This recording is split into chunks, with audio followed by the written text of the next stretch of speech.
किसान को ठीक दाम देना ये सरकार की सर्वोच्च प्राथमिकता है और आज उसी के अनुरूप एमएसपी की नई दरें घोषित की गई है। एक तरफ न्यूनतम समर्थन मूल्य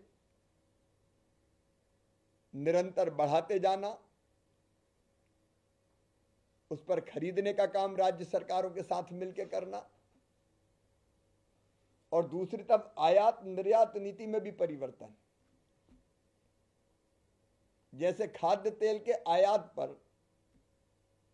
पहले 0% ड्यूटी थी, इसलिए सस्ता खाद्य तेल आ रहा था, तो सोयाबीन की जो रेट थे काफी नीचे चले गए थे। अब 27.5% ड्यूटी लगती है। इसी सरकार ने फैसला किया, उसके कारण सोयाबीन के दाम बढ़े।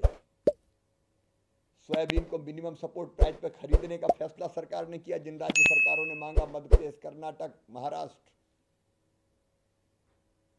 और वैसे ही प्याज के एक्सपोर्ट पर 40% एक्सपोर्ट ड्यूटी लगती थी, घटा के 20% कर दी ताकि प्याज बाहर जाए तो यहां के किसानों को ठीक रेट मिले।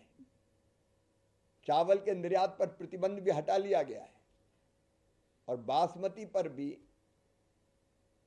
जो मिनिमम एक्सपोर्ट प्राइस लगी हुई थी वो समाप्त कर दी गई है। इसके कारण एमएसपी के अलावा भी किसान को ठीक दाम मिले, उसका काम ये सरकार कर रही है।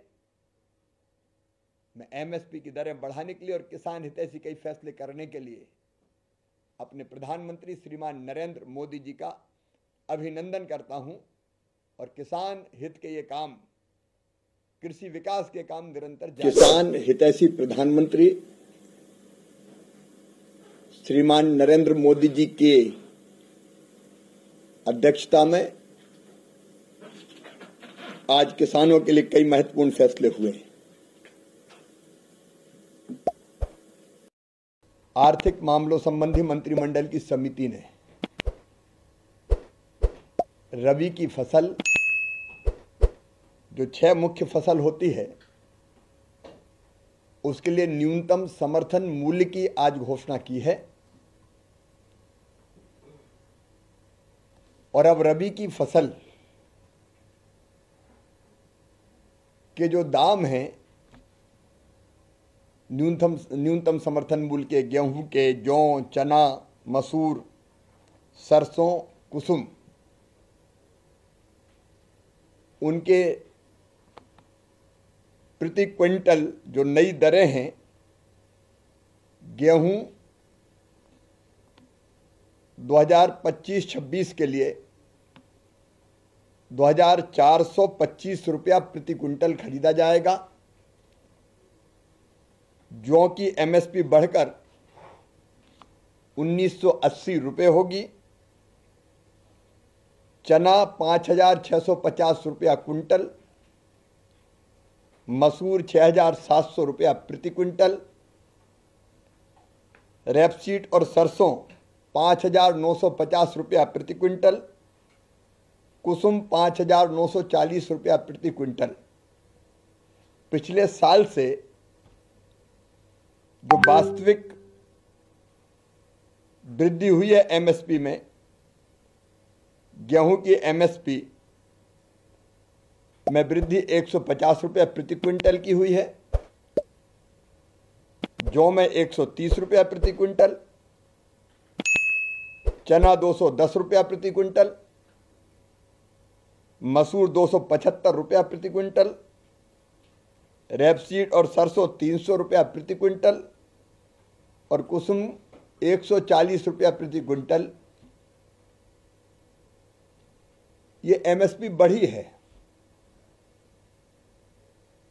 और लागत पर जो लाभ दे रहे हैं ये प्रधानमंत्री नरेंद्र मोदी जी हैं, जिन्होंने तय किया था कि वास्तविक लागत पर कम से कम 50% मुनाफा देकर, लाभ देकर किसानों की फसल को खरीदेंगे। लागत पर जो लाभ अब है प्रतिशत के हिसाब से, गेहूं पे 105%, जौ पर 60%, चने पर 60%, मसूर पर 89%, सरसों पर 98% और कुसुम पर 50%। ये कभी कांग्रेस की सरकार ने नहीं किया। लागत पर कम से कम 50% लाभ देकर मिनिमम सपोर्ट प्राइस पे खरीदने का किसान हितैषी फैसला किया है तो मोदी जी के नेतृत्व में एनडीए की सरकार ने, बीजेपी की सरकार ने किया है। और अगर 2014 के हिसाब से आप देखें तब तक कांग्रेस की सरकार थी। मैं 2004 पर नहीं जा रहा हूं, तब तो एमएसपी की दरें और बहुत नीचे थी, लेकिन 14 और 24 में भी अंतर अगर देखें तो गेहूं केवल 1400 रुपया कुंटल था, जौ केवल 14 में 1100 रुपया कुंटल थी, चना 3100 रुपया कुंटल था, मसूर 2950 रुपया प्रति कुंटल थी, सरसों केवल 3050 रुपया प्रति कुंटल और कुसुम केवल 3000 रुपया प्रति कुंटल बिका करता था, और वो भी खरीदनी होती थी। ये मोदी जी की सरकार है, भारतीय जनता पार्टी की सरकार, जो गेहूं तो पूरा खरीदती है, लेकिन हमने फैसला किया अरहर, मसूर, उड़द जितनी आएगी सब खरीदेंगे।